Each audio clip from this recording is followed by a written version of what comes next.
Namaskar. In this video, we are going to start a new grammatical point, model auxiliary or model verbs.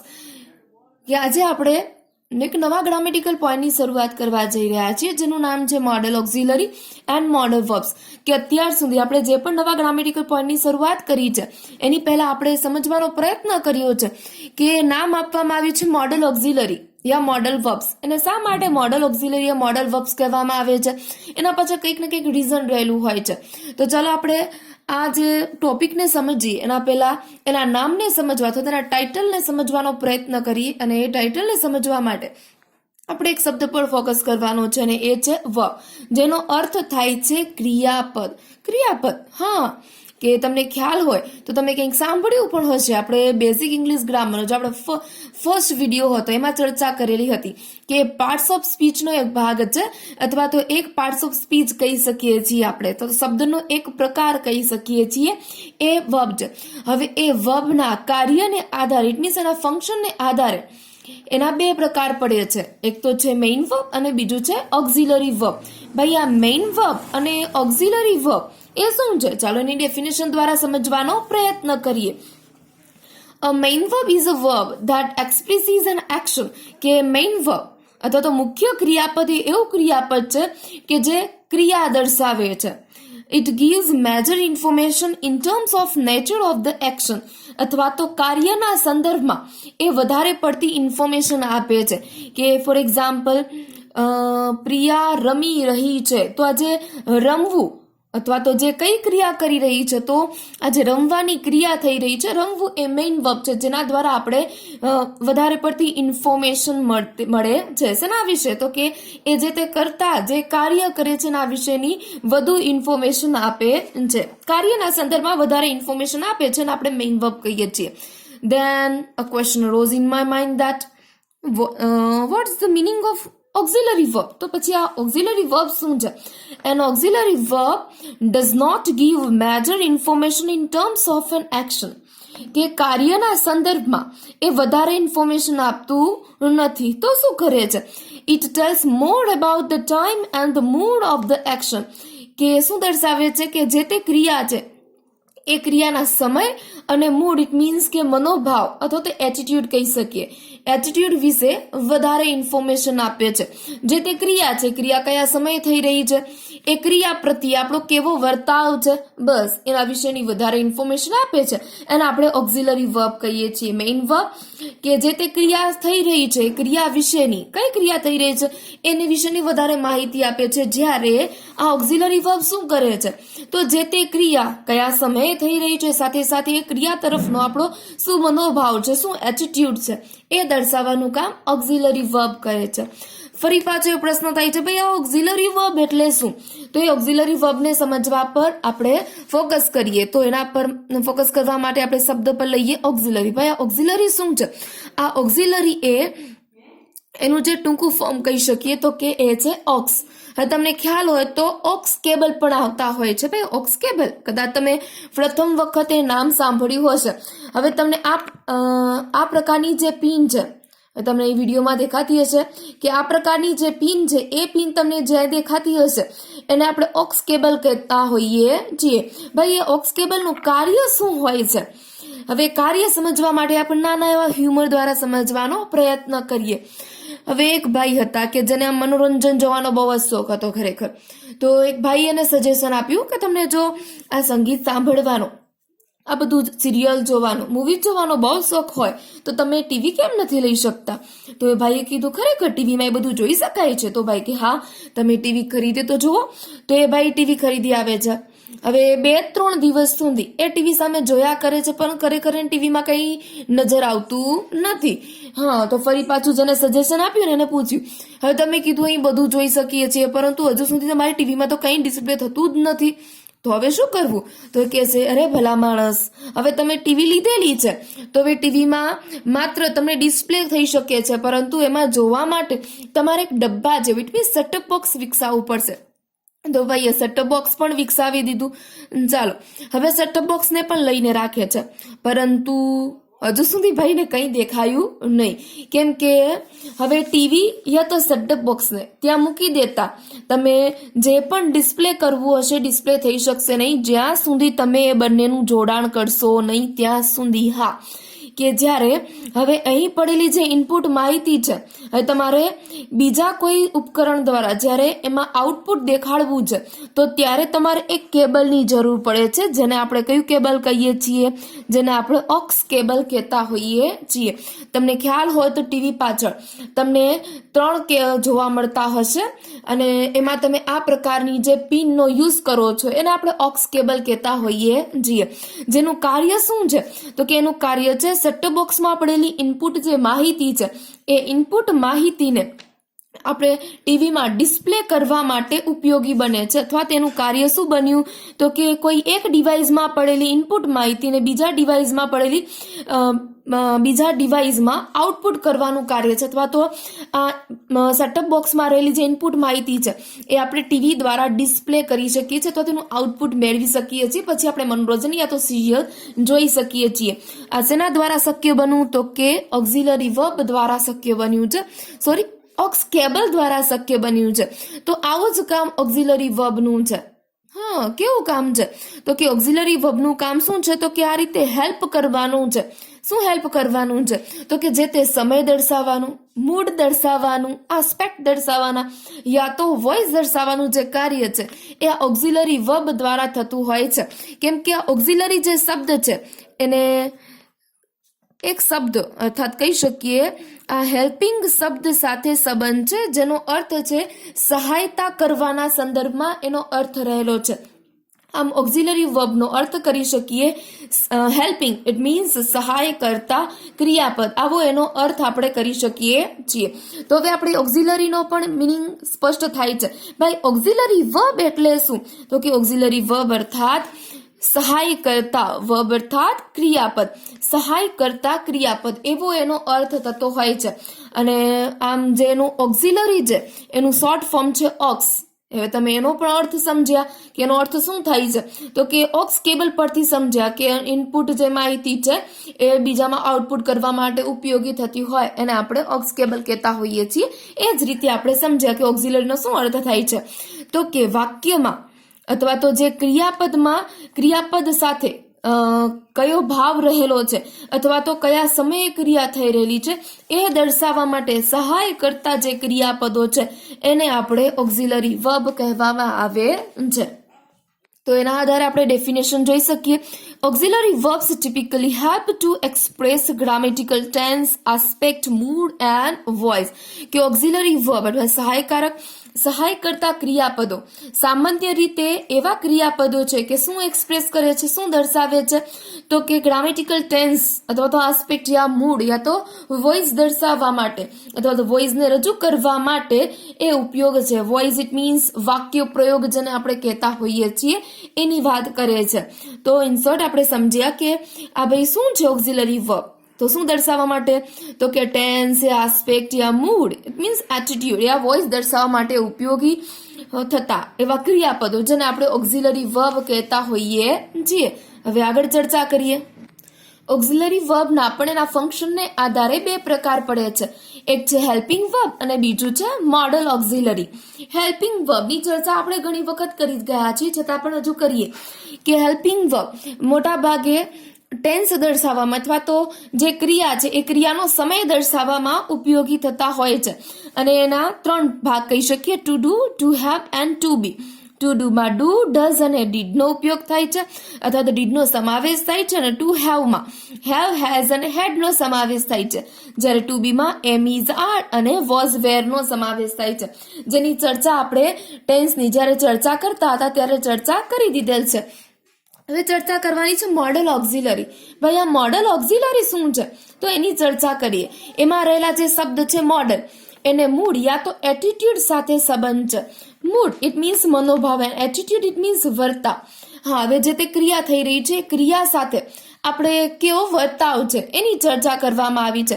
એક sentence દ્વારા જો સમજવાનો પ્રયત્ન કરીએ તો આઈ બ્લેન્ક ગો there. હવે સમજી લો કે આ ફ્રેન્ડના મેરેજમાં જવાની વાત ચાલી રહી છે. I blank go there. હવે કદાચ અહીં કંઈ ન હોય ને, આઈ ગો ધેર, હું ત્યાં જઉં છું, આવો અર્થ થાય છે. ઇટ મીન્સ કદાચ આપણે મોડલ ઓક્ઝિલરી ન મૂકીએ છતાં પણ એ વાક્યનો અર્થ તો જળવાઈ રહે છે. પરંતુ જો કદાચ હેલ્પિંગ વર્બને આપણે અહીંથી દૂર કરીએ તો કદાચ અહીં ઇઝ મૂકીએ, આઈ એમ ગોઈંગ મૂકીએ, આઈ એમ ગોઈંગ ધેર, અને એમાં હેલ્પિંગ વર્બને જો આપણે દૂર કરીએ તો વાક્ય ખરેખર સાચું હોતું નથી. આઈ ગોઈંગ ધેર આ કોઈ પણ પ્રકારનું સ્ટ્રક્ચર જે છે એ સાચું કહી શકાતું નથી. પણ આઈએનજી ને દૂર કરીએ અને અહીં આપણે એક મોડલ ઓક્ઝિલરી અથવા તો મોડલ વર્બ કેનનો ઉપયોગ કરીએ. આઈ કેન ગો ધેર, હું ત્યાં જઈ શકું છું. તો હવે કદાચ આપણે આ મોડલ વર્બ કેનને દૂર કરીએ તો પણ વાક્ય અધૂરું લાગતું નથી. વાક્યનો અર્થ તો નીકળે છે પણ ખાલી એનો વર્તાવ ચેન્જ થઈ જતો હોય છે. ચલો આપણે એટલું સમજ્યા. હવે તમે જો, હવે એ છે આઈ કેન ગો ધેર, હું ત્યાં જઈ શકું છું. એ કદાચ જવામાં તમારા મિત્ર જે છે એ વધારે ફ્રેન્ડલી નથી તમારી સાથે, તો તમે માત્ર ફ્રેન્ડ કહેવા ખાતર ફ્રેન્ડ છે, તમે કહેશો કે હું ત્યાં જઈ શકું છું. હવે કદાચ એમ કહીએ કે મિત્રની સાથે સ્ટ્રોંગ રિલેશન નથી અને મિત્રના મેરેજમાં જવાનું ઇન્વિટેશન આવેલ છે, તમે શું કહેશો? આઈ મે ગો ધેર, હું ત્યાં જવું પણ ખરું અને ન પણ જવું. હા, હવે કદાચ એમ કહીએ કે તમારો બેસ્ટ ફ્રેન્ડ છે, તો હવે તમારે બેસ્ટ ફ્રેન્ડ છે તો તમારે શું કરવું જોઈએ? તો તમારે ત્યાં જવું જોઈએ. તો આઈ શુડ ગો ધેર, હું ત્યાં મારે ત્યાં જવું જોઈએ. હા, હવે બીજું કહીએ, હવે કદાચ તમારા ભાઈના મેરેજ છે અને ત્યાં જવાનું તમારું કર્તવ્ય કહી શકીએ તો શું કરશો ત્યાં? તો આઈ ઓટ ટુ ગો ધેર.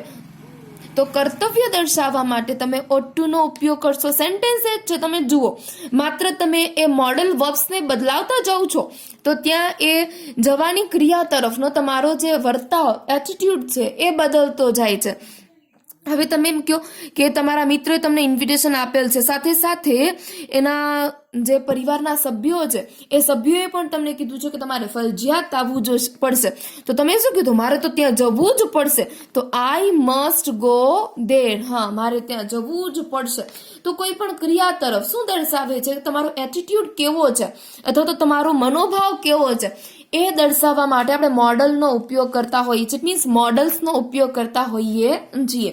તો આપણે એટલું સમજ્યા કે ભાઈ આ મોડલ્સ શું છે.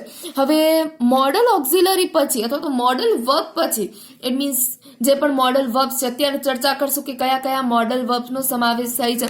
મોડલ ઓક્ઝિલરી પછી હંમેશા ક્રિયાપદનું કેવું રૂપ આવે છે? મૂળ રૂપ. ઇટ મીન્સ V1, જેને કહી શકીએ ટુ વગરનું જે ક્રિયાપદ છે એ જ મૂકવામાં આવે છે.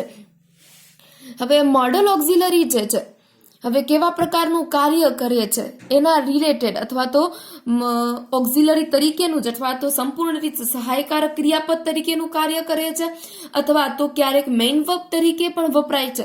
એના આધારે મોડલ ઓક્ઝિલરીના બે પ્રકાર પાડવામાં આવે છે. એક તો પ્યોર ઓક્ઝિલરી વર્બ અને બીજા છે semi auxiliary verb. Semi it means half and pure it means કે એનો સહાયકારક ક્રિયાપદ તરીકે જ ઉપયોગ થાય છે, મેઇન વર્બ તરીકે થતો નથી. અને સેમી ઇટ મીન્સ હાફ, ક્યારેક એનો શેના તરીકે ઉપયોગ થાય છે? હા, તો ક્યારેક એનો ઓક્ઝિલરી વર્બ તરીકે ઇટ મીન્સ હેલ્પ કરવાના સંદર્ભમાં ઉપયોગ થાય છે ને, તો ક્યારેક તો એનો ઉપયોગ મેઇન વર્બ તરીકે પણ થઈ જતો હોય છે. એના આધારે બે પ્રકાર પડે છે. અને પ્યોર મોડલ ઓક્ઝિલરી અથવા તો પ્યોર ઓક્ઝિલરી વર્બમાં can, could, may, might, shall, should, will, would, must, ought to અને have to, had to yeah has to નો સમાવેશ થતો હોય છે. have to અને has to શા માટે? તો કે આપણે ખ્યાલ છે કે he, she અને it ની સાથે has નો ઉપયોગ થાય છે, નકી have નો ઉપયોગ. અને semi it means half, dare, need યા યુઝડ ટુ, ક્યારેક એનો ઉપયોગ મેઇન વર્બ તરીકે થાય છે અને ક્યારેક એનો ઉપયોગ ઓક્ઝિલરી વર્બ તરીકે થાય છે. અને જ્યારે તમે આનો જ્યારે નકાર યા પ્રશ્નાર્થમાં જ્યારે ઉપયોગ કરો તો આનો ઉપયોગ ઓક્ઝિલરી વર્બ તરીકે પણ કરી શકાય છે અને ક્યારેક એનો ઉપયોગ મેઇન વર્બ તરીકે પણ કરી શકાય છે. એના કારણે એને સેમી ઓક્ઝિલરી વર્બ કહેવામાં આવે છે.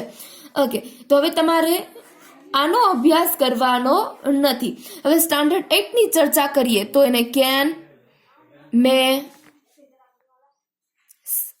શુડ, મસ્ટ અને માઇટ. આ 5 મોડલ વર્બ્સનો એને અભ્યાસ કરવાનો છે. અને સ્ટાન્ડર્ડ 9th અને 10th માટે તમારે શું કરવાનું રહેશે તો કે આ બધાનો તમારે અભ્યાસ કરવાનો રહેશે. હવે સ્ટાન્ડર્ડ 10thમાં એડિટિંગ અથવા તો એરર કરેક્શનના ભાગ સ્વરૂપે આ પૂછાઈ શકે છે, જ્યારે સ્ટાન્ડર્ડ 9thમાં એક અલગ જ ગ્રામેટિકલ પોઈન્ટ તરીકે એ પૂછાય છે અને ફંક્શન તરીકે પણ પૂછાતું હોય છે, એટલે તમારે એના પર વધારે ફોકસ કરવાની જરૂર રહેશે. તો અહીં આપણે ઓક્ઝિલરી વર્બ અને મોડલ ઓક્ઝિલરીની ડિટેલ પૂર્વકની ચર્ચા કરી, તેની આપણે બેઝિક ચર્ચા કરી દીધેલ છે કે આ જે આપણે દેખાય છે can, could, may, might, shall, should, will, would, must, ought to, have to, had to, dare, need and use to. પછી આપણે હંમેશા ક્રિયાપદનું બેઝ ફોર્મ યા તો ક્રિયાપદનું મૂળ રૂપ મૂકતા હોઈએ છીએ. ચાલો એટલી ચર્ચા કરી અને સાથે સાથે હવે પછીના જે પણ વિડીયો છે એ બધા વિડીયોઝમાં આપણે શું કરશું તો કે કેન, કુડ, મે, માઇટ એ બધાની અલગ અલગ આપણે ચર્ચા કરશું, એના વિશેની ડિટેલ પૂર્વકની આપણે ઇન્ફોર્મેશન મેળવશું. પણ એની પહેલા પણ આપણે એ તો ખ્યાલ હોવો જોઈએ ને ભાઈ કે એના વાક્યો બનાવવા છે. તો વાક્યોમાં જેમ કડિયા પાસે નકશો હોય છે એમ આપણી પાસે પણ નકશો તો હોવો જોઈએ ને કે આપણે હવે એ મોડલ વર્બ્સને રિલેટેડ જ્યારે શું બનાવવાના છે, વાક્ય બનાવવાના છે ત્યારે. તો ચાલો હવે એની પણ ચર્ચા કરીએ. ઇટ મીન્સ એની વાક્ય રચના જોઈએ. હવે વાક્ય રચના તો બેઝિક તો તમને ખ્યાલ જ છે, SVO આ તો હતી જ. હવે વાક્ય રચનામાં ચેન્જ શું આવશે તો કે ચેન્જમાં માત્ર શું આવશે, અહીં આવશે મોડલ વર્બ અથવા તો આપણે મોડલ ઓક્ઝિલરી MA પણ લખી શકીએ અને MV પણ લખી શકીએ. પણ ફેર શું હશે તો કે હંમેશા ક્રિયાપદનું મૂળ રૂપ ઇટ મીન્સ V1 જ રહેવાનું. તો સબ્જેક્ટ પછી મોડલ વર્બ્સ અથવા તો મોડલ ઓક્ઝિલરી અને પછી V1 પ્લસ ઓબ્જેક્ટ અને પછી આગળ જો અધર વર્ડ્સ હોય તો આપણે આગળ અધર વર્ડ્સ પણ લખી દેવાના. તો સબ્જેક્ટ, મોડલ ઓક્ઝિલરી, પછી V1 plus object. Model auxiliary તરીકે કેન, કુડ, મે, માઇટ કંઈ પણ હોઈ શકે છે, પરંતુ જ્યારે એ દેખાય એની પાછળ હંમેશા ક્રિયાપદનું મૂળ રૂપ જ હોવું જોઈએ. હવે આ તો રહી હકારની વાત. જ્યારે નકાર બનાવવું હશે ત્યારે આપણે શું કરશું તો કે સબ્જેક્ટ પ્લસ મોડલ ઓક્ઝિલરી તો છે જ, માં લઈ દઈએ. મોડલ ઓક્ઝિલરી તો છે, એના પાછળ આપણે શું એડ કરવું પડશે, નોટ. તમને ખ્યાલ છે કે ઓક્ઝિલરી ત્યાં આપણે ટેન્સમાં am, is, are, have, has, had, was, were એ બધાની પાછળ શું એડ કરતા નકાર વાક્યમાં તો કે નોટ એડ કરતા. બસ એ રીતે મોડલ ઓક્ઝિલરી પછી આપણે નોટ એડ કર્યા પછી ક્રિયાપદનું તો V1 જ રહેવાનું અને પ્લસ ઓબ્જેક્ટ. અને જો આપણે પ્રશ્નાર્થ વાક્ય બનાવવું હશે તો એ મોડલ ઓક્ઝિલરીને ક્યાં લઈ લેશું તો કે આગળ model auxiliary plus subject plus V1 plus object and પ્રશ્નાર્થ ચિહ્ન. બસ આપણે આ રીતે જ એની વાક્ય રચના બનાવવાની છે. વાક્ય રચના તો જે રીતે ટેન્સની હતી એ જ રીતે વાક્ય રચના એ મોડલ ઓક્ઝિલરીની છે. તો આપણે વાક્ય રચના પણ યાદ રહી જાય એ પ્રકારની જ છે. સિમ્પલ જ છે, SVO જ છે, માત્ર એડ શું થયું છે, મોડલ ઓક્ઝિલરીને એડ કરેલ છે, બાકી તો સેમ જ છે. અને આપણે model verb can A can થી આપણે છઠ્ઠા ધોરણથી જ પરિચિત છે. તો એક એક્ઝામ્પલ દ્વારા આપણે એને સમજવાનો પ્રયત્ન કરીએ. આઈ કેન ડાન્સ, જેનો અર્થ થાય છે શકે છે, શકું છું.